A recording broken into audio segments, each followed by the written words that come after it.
जय। राधा सर्वेश्वर भगवान की जय। गिरिराज महाराज की जय। वृंदावन बिहारी लाल की जय। पूज्य सद्गुरुदेव भगवान की जय। जय जय श्री राधे श्याम।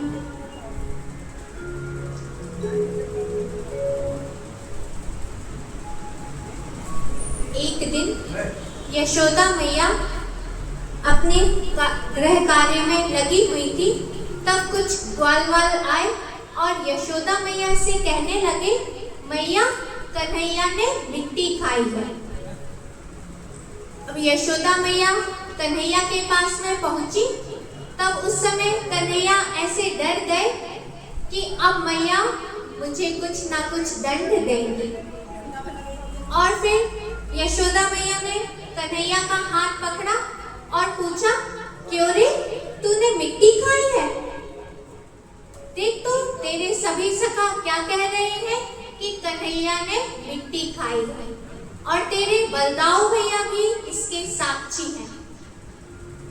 कन्हैया ने कहा कि मैया, यह जितने भी ग्वाल बाल है ना, यह सब झूठ बोल रहे हैं।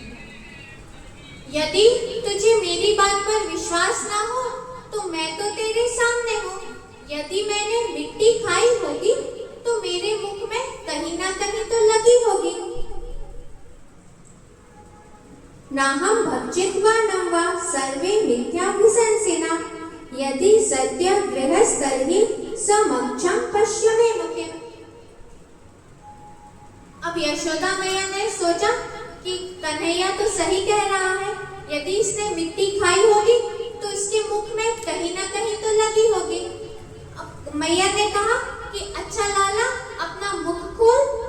और जैसे ही कन्हैया ने अपना मुख खोला तो यशोदा मैया को उस अपने लाला के मुख में सारा विश्व ब्रह्मांड दिखाई पड़ा। नदी, पहाड़, समुद्र सभी को देखा। एतत् विचित्रं सहजीव काला स्वभाव कर्मा सैलिंग भेदम। यशोदा मैया ने अपने लाला के मुख में सारे लोगों को देखा, विश्व ब्रह्मांड को देखा, स्वभाव, काल, कर्म सभी को देखा। और मैया विचार करने लगी कि यह कोई स्वप्न तो नहीं देख रही हूँ, क्या वास्तव में मेरे कन्हैया के मुख में यह सारी चीजें दिखलाई दे रही हैं। और यशोदा मैया ने सारे ब्रजमंडल को अपने कन्हैया के मुख में देखा और स्वयं अपने आप को भी देखा कि मैं अपने लाला का मुख खुलवाकर उसके मुख पर देख रही हूँ। अब यशोदा मैया सोचने लगी कि यह जो मेरा लाला है, यह कोई साधारण बालक नहीं है, अवश्य ही इसमें कोई देवी शक्ति है। और सोचने लगी कि जब गर्गाचार्य जी ने नामकरण किया था तब कहा था कि नारायण समोगुण, कि आपका यह जो पुत्र है इसमें नारायण के समान ही गुण होंगे। अब यशोदा मैया सोचने लगी कि यह जो मेरा पुत्र है यह साक्षात भगवान ही है। अब भगवान ने सोचा कि यदि मैया मुझे भगवान समझने लगी, पर ब्रह्म समझने लगी, तो अब मैया मुझसे पहले के समान लाड़ नहीं लड़ाएंगी। और भगवान ने तुरंत अपनी योग माया को आज्ञा दी और कहा कि मैया ने जो कुछ भी देखा है वह सब भूल जाए। अब योग माया के प्रभाव से यशोदा मैया यह भूल गई कि मैंने अभी अभी अपने लाला के मुख पर क्या देखा, और पहले के ही समान अपने कन्हैया को लाड़ लड़ाने लगे। तब परीक्षित जी ने शुकदेव जी से प्रश्न किया कि यशोदा मैया ने ऐसा कौन सा पुण्य किया था कि भगवान साक्षात उनके यहाँ पुत्र के रूप में आकर इस प्रकार बाल लीलाएं कर रहे हैं। शुकदेव जी ने कहा कि यह जो यशोदा है और नंद राय है, यह पूर्व जन्म में द्रोण और धरा के नाम पर विख्यात थे। द्रोण नाम के वसु थे। उन्होंने ब्रह्मा जी की आज्ञा से ही भगवान का तप किया और जब भगवान प्रसन्न हुए तब कहा कि मैं आपकी बाल सुलभ लीलाओं को देखना चाहता हूं। तब भगवान ने कहा कि तथास्तु। और फिर जब वही द्रोण जब नंद राय के रूप में जन्म लिए और जो यशोदा जी थी, जो धरा थी, वही यशोदा के रूप में इस जन्म लिया और उन्हीं के यहाँ साक्षात भगवान श्री कृष्ण के रूप में बाल सुलभ लीलाएं करके यशोदा मैया को आनंद प्रदान करने लगे। अब एक दिन यशोदा मैया एकदा गृहदासीसु यशोदानंद गेहिनी। यशोदा मैया प्रातः काल में दही मंथन कर रही थी, क्योंकि उन्हें पता था कि मेरा जो लाला है उसे मेरे ही हाथों का माखन पसंद है, और दही मथती जा रही थी और जो श्री कृष्ण थे उनकी लीलाओं का गान कर रही थी। उसी समय श्री कृष्ण खेलते हुए आए और अपनी मैया के गोद में बैठ गए और मथानी को पकड़ लिया और कहने लगे, मैया भूख लगी है। अब यशोदा मैया ने अपने लाला के मुख को देखा और मंद मंद मुस्कुराते हुए अपने लाला को लाड़ लड़ाने लगे। उसी समय चूल्हे पर दूध रखा हुआ था, वह उफनने लगा और नीचे गिरने लगा। अब यशोदा मैया ने अपने लाला को तो गोद से नीचे उतार दिया और स्वयं दूध उतारने के लिए चली गई। अब कन्हैया को क्रोध आया कि मैया को मुझसे अधिक प्रेम तो दूध से है। अब कन्हैया को जैसे ही क्रोध आया, अब मैया तो चली गई दूध उतारने के लिए और वहीं पर ही एक लोढ़ा रखा हुआ था। उससे कन्हैया ने जितने भी दही मक्खन आदि के मटके रखे हुए थे सभी को फोड़ डाला। जैसे ही नीचे के मटके को फोड़ते तो ऊपर के मटके अपने आप ही धराशाही हो गए। अब पूरे कमरे में दूध दही माखन बिखर गया और कन्हैया दूसरे कमरे में जाकर पासा माखन ही खाने लगे और स्वयं ओखल में खड़े हो गए और बंदरों को भी माखन खिलाने लगे। अब यशोदा मैया जैसे ही दूध उतार कर आए तब देखा कि पूरे कमरे में दूध दही माखन सब बिखरा पड़ा है और जितने भी मटके हैं वह सब फूटे हैं। तब यशोदा मैया समझ गई कि अभी तक तो मैंने सुना ही था कि कन्हैया मटकों को फोड़ता है, लेकिन अब यह सब कार्य यह अपने घर पर ही करने लगा है। अब यशोदा मैया अपने लाला को ढूंढने लगी कि मेरा कन्हैया कहाँ पर है। तब उन्होंने देखा कि कन्हैया दूसरे कमरे में जाकर स्वयं उखल में खड़े हुए हैं और बंदरों को माखन खिला रहे हैं। यशोदा मैया ने सोचा कि ये जो कन्हैया है यह मेरे लाड़ से बहुत बिगड़ गया है, अब इसे दंड देना चाहिए।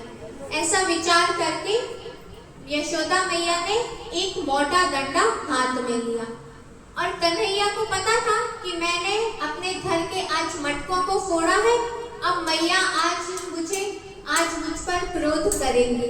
तब बंदरों को माखन तो खिलाते जा रहे हैं और चारों ओर मुख घुमा घुमा कर देखते भी जा रहे हैं कि कहीं मैया तो नहीं आ रही। अब जैसे ही कन्हैया ने देखा कि मैया एक मोटा डंडा लेकर मेरी ओर आ रही है, तब कन्हैया उखल से कूदे और भागने लगे। अब आगे आगे कन्हैया और पीछे पीछे मैया। कन्हैया ने सोचा अब मैया तो मारे बिना छोड़ेगी नहीं, और फिर कन्हैया भागने लगे, लेकिन मैया की पकड़ में नहीं आए। कन्हैया ने देखा कि मैया का जो सारा शरीर है वह पसीने से लथपथ हो गया है। मैया अब थक गई है। तब कन्हैया ने सोचा कि अब मैया को पकड़ में आ जाना चाहिए। जैसे ही कन्हैया मैया की पकड़ में आए, तब मैया ने सोचा कि इसको आज कुछ दंड देना चाहिए।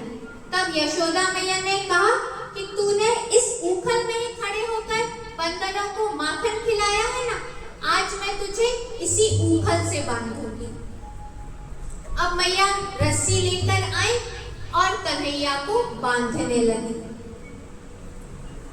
जैसे ही मैया बांधने लगी, तब शुकदेव जी ने राजा परीक्षित से कहा कि देखो परीक्षित, यह जो यशोदा मैया है यह भगवान को बांधने का प्रयास कर रही है, क्योंकि यह जो भगवान है, यह जो परम तपस्वी है, परम योगी है, उनकी भी पकड़ में नहीं आते हैं।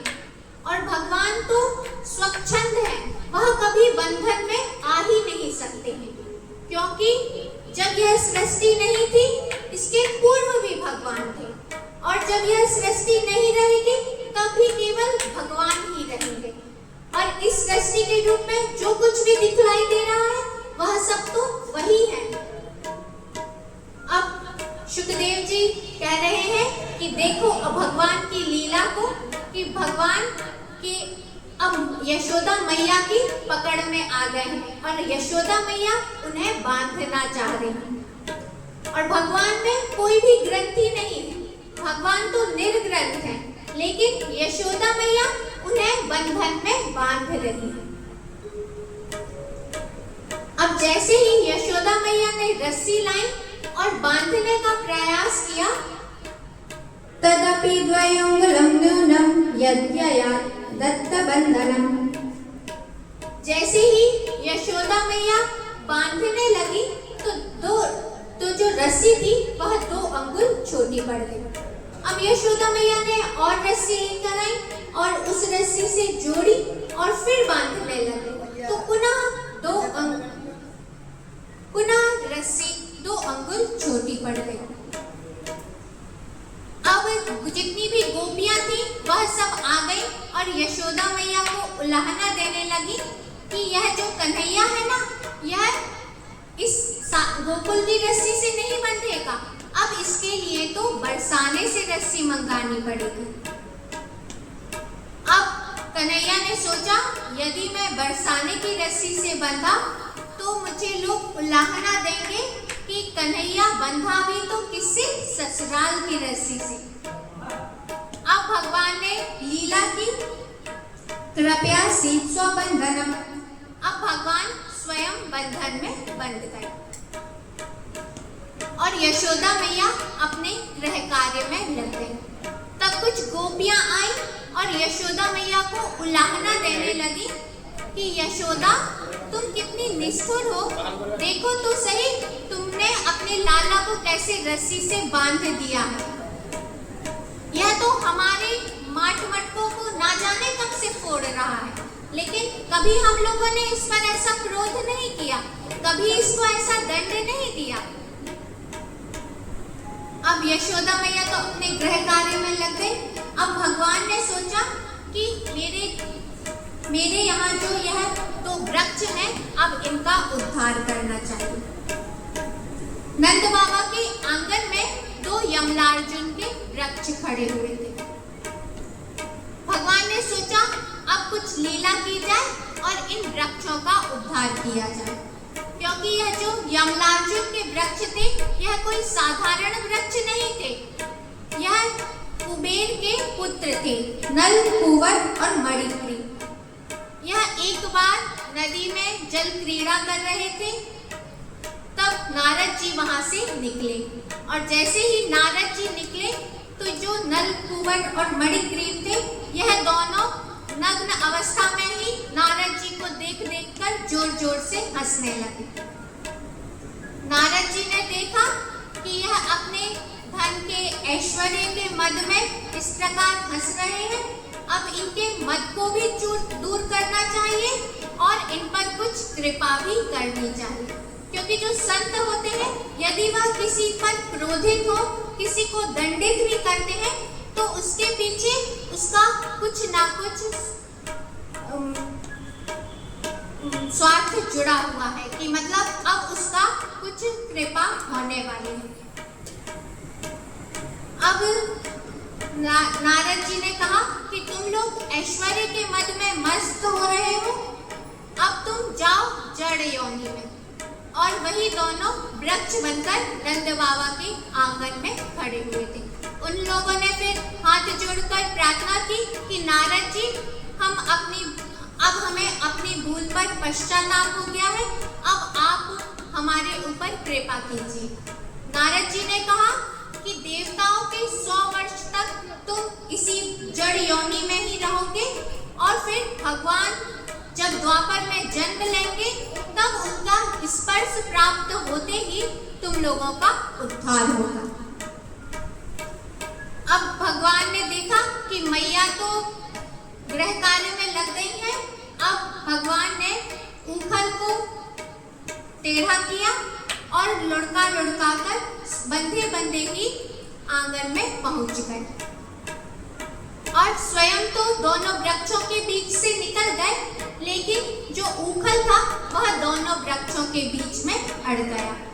और जैसे ही भगवान ने थोड़ा सा झटका दिया तो वह जो दोनों वृक्ष थे वह तड़ तड़ की आवाज करते हुए धराशायी हो गए और उसमें से 2 दिव्य पुरुष निकले और उन्होंने भगवान की हाथ जोड़कर स्तुति की। वाणी गुणानुकथने श्रवणौ कथायां हस्तौ च कर्मसु मनस्तौ पादयोर्नाम। उन दोनों ने प्रार्थना की कि प्रभु, हमारा यह जो वाणी है यह सदा ही आपके गुणों का गान करती रहे, हमारी यह जो कान है यह हमेशा ही आपकी कथाओं का, लीलाओं का ही श्रवण करते रहे और हमारे यह जो हाथ है यह सदा आपकी सेवा में ही लगे रहे और मन हमेशा ही आपके चरणार बिंदों का ही स्मरण करता रहे। और कह रहे हैं कि यह जो संपूर्ण चराचर जगत है इसमें आप ही निवास करते हैं और हमारा सदैव जितने भी जीवधारी हैं सबके आगे हमारा सिर झुका रहे। इस प्रकार स्तुति की, तब भगवान प्रसन्न हो गए और भगवान ने दोनों का उद्धार कर दिया। अब जैसे ही सभी ग्वाल बालों ने, गोपियों ने देखा कि वृक्ष अचानक ही गिर पड़े तो सभी दौड़कर वहां पर आए और जितने छोटे छोटे ग्वाल बाल वहां पर खेल रहे थे तब उन्होंने कहा कि सब आपस में चर्चा करने लगे कि ना आंधी ना तूफान, यह वृक्ष अचानक से कैसे गिर गए। तब बालकों ने कहा कि यह तो इसी कन्हैया की करतूत है, इसने ऊखल से थोड़ा सा झटका दिया और यह दोनों वृक्ष गिर पड़े और इसमें से 2 दिव्य पुरुष भी निकले जिन्होंने इस कन्हैया की प्रदक्षिणा की और फिर चले गए। लेकिन ग्वाल जितने भी गोप गोपियां थी उन्होंने सोचा कि ये बालक हैं, कुछ भी बोल रहे हैं, किसी ने बालकों की बातों पर ध्यान नहीं दिया। अब जितने भी नंद बाबा के जितने भी गोप ग्वाले थे सभी ने बैठकर मंत्रणा की कि जब से कन्हैया का जन्म हुआ है तब से गोकुल में कुछ ना कुछ अपशकुन होते ही रहते हैं। क्योंकि जब कन्हैया 6 दिन के थे तब राक्षसी पूतना आ गई थी, लेकिन भगवान ने ही उसको उससे बचा लिया। और फिर तृणावर्त आया, वह तो भगवान को उड़ाकर ही ले जा रहा था। सप्तासुर आया जो बैलगाड़ी में भगवान इस लाला को दबाकर मारना चाह रहा था। और आंधी न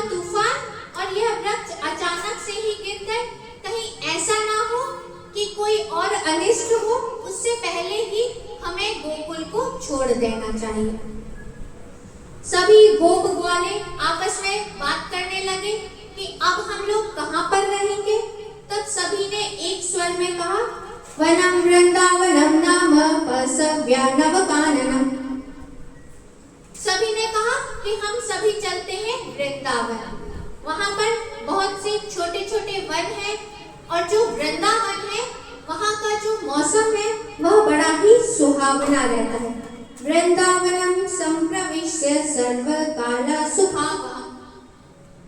क्योंकि जो वृंदावन है वहाँ का जो वातावरण है वह सभी मौसम में बड़ा ही सुहावना होता है। वहाँ पर छोटे छोटे बहुत से वन हैं, पर्वत हैं, जहाँ पर हमारी जो गौएं हैं उन्हें चरने के लिए बहुत सा चारा भी मिलेगा और वहाँ पर हम सभी सुरक्षित रहेंगे। सभी ग्वाल वालों ने ऐसा विचार किया और सभी चले वृंदावन। अब वृंदावन पहुंचे और वहाँ पर जो कन्हैया थे वह छोटे छोटे बछड़ों को चराने के लिए जाया करते थे और जितने भी छोटे छोटे ग्वाल बाल थे वह सभी अपने अपने बछड़ों को लेकर वही वृंदावन में ही विचरण किया करते थे। एक बार कन्हैया अपने सभी ग्वाल बालों के साथ में अपने अपने बछड़े लेकर चराने गए। सभी बछड़ों को जल पिलाया यमुना जी के किनारे और स्वयं सभी ग्वाल वालों ने जलपान किया और सभी ने देखा कि एक विचित्र सा जीव वहां पर दिखाई दिया। क्योंकि वह साधारण जीव नहीं था, वह कंस का भेजा हुआ राक्षस था जिसका नाम था बक। वह पूतना का भाई था। उसने देखा कि यह जो कन्हैया है इसी ने मेरी बहन को मारा और उसने एक विशाल काय बगुले का रूप धारण कर लिया और रोष भरी दृष्टि से कन्हैया की ओर देखने लगा और चोंच में भरकर भगवान को मारने का प्रयास किया। लेकिन भगवान ने सभी ग्वाल वालों के देखते देखते उस बगुले को के दोनों चोंच को पकड़ा और उसे फाड़ डाला और उसका उद्धार किया। सभी अपने अपने घर पर लौट आए और फिर भगवान ने सोचा कि अब कोई विशेष लीला करनी चाहिए। ऐसा विचार करके भगवान ने सोचा कि जितने भी ग्वाल वाले हैं उनके साथ हम चलते हैं वनभोज करने के लिए। अब जैसे ही प्रातः काल हुआ तब भगवान ने क्वचित वनासाय मनोददत् व्रजात् अपनी वेणु बजाई और सभी जितने भी उनके सखा ग्वाल बाल थे सभी को सूचना भेजी अपनी वेणु के माध्यम से कि जितने भी ग्वाल बाल हैं वह अपने घरों से भोजन सामग्री ले ले और अपने अपने बछड़ा को ले ले। आज हम सभी चलेंगे वनभोज करने के लिए। अब जैसे ही सब बछड़े और भगवान चरने के लिए गए तब वहां पर उन लोगों ने देखा कि एक विशाल अजगर के समान कुछ उनको दिखाई दिया। सभी ने सोचा कि यह कोई लगता है यह कोई गुफा है। सब ग्वाल बाल आपस में कहने लगे कि कल तक तो यह गुफा थी नहीं, अचानक से ये कहां से आ गए। तब एक बालक ने कहा कि ऐसा तो नहीं यह अजगर हो और हम यदि इसके मुख में जाएं तो यह हमें निगल लेगा। तब दूसरे ग्वाल बाल ने कहा कि नहीं नहीं, यदि यह हमें निगलने का प्रयास भी करेगा तो कन्हैया ने जैसे उस बगुले के मुख को फाड़ दिया था ना वैसे ही इसे भी मार डालेगा। सब लोग इस प्रकार हंस रहे थे, वार्तालाप कर रहे थे और सभी ग्वाल बाल बछड़ों के साथ उस अघासुर के मुख में समा गए। और वह जो अजगर था उसका नाम था अघासुर। उसका बहुत ही विशाल आकार था। धराधरोष्टो जलरोदरोष्टो दर्यानंतो गिरिशृंगम दृष्टा। उसका जो आकार था वह बहुत विशाल था। उसका नीचे का जबड़ा तो पृथ्वी में रखा हुआ था और जो उसका ऊपर का जबड़ा था वह आकाश को छू रहा था। उसका लाल लाल मुख सबको दिखलाई दे रहा था और उसने अपनी जीभ को ऐसे बाहर निकाल दिया था। सभी को लग रहा था कि यह कोई मखमल का कोई गद्दा है। सभी लोग उस पे कूदने लगे और अजगर के मुख में चले गए। अब जो अघासुर था वह विचार करने लगा कि अब जल्दी से यह जो कन्हैया है यह भी मेरे मुख में आ जाए तो सबको एक साथ ही निकल जाऊंगा। अब कन्हैया ने विचार किया कि मेरे जितने भी सखा हैं वह सब अजगर के मुख में चले गए हैं। अब इनकी रक्षा के लिए अब मुझे भी इसके अंदर प्रवेश करना पड़ेगा। अब भगवान ने विचार किया और जैसे ही अघासुर के मुख में प्रवेश किया और उसके कंठ में पहुंचे और भगवान ने अपना आकार बढ़ाना प्रारंभ कर दिया। भगवान इतने बढ़े कि जो उसका कंठ था वह फट गया और उसकी ज्योति भगवान में समा गई। और भगवान ने अपने जितने भी ग्वाल बाल थे, बछड़े थे, उनको दया की दृष्टि से, अमृतमय दृष्टि से देखा और जितने भी ग्वाल बाल थे सभी जीवित हो गए। अब भगवान ने वहां से अघासुर के मुख से निकले और कहा कि जितने अब सभी अपन वन भोज करते हैं। और गायों को तो जितने भी बछड़े थे उन सभी को तो छोड़ दिया कि सब हरी हरी घास खाएंगे और भगवान स्वयं बीच में बैठ गए और जितने भी गोप थे वह सब भगवान के चारों ओर बैठ गए। बोलिए भक्तवत्सल भगवान की जय। पूज्य सद्गुरुदेव भगवान की जय। जय जय श्री राधे। करना है।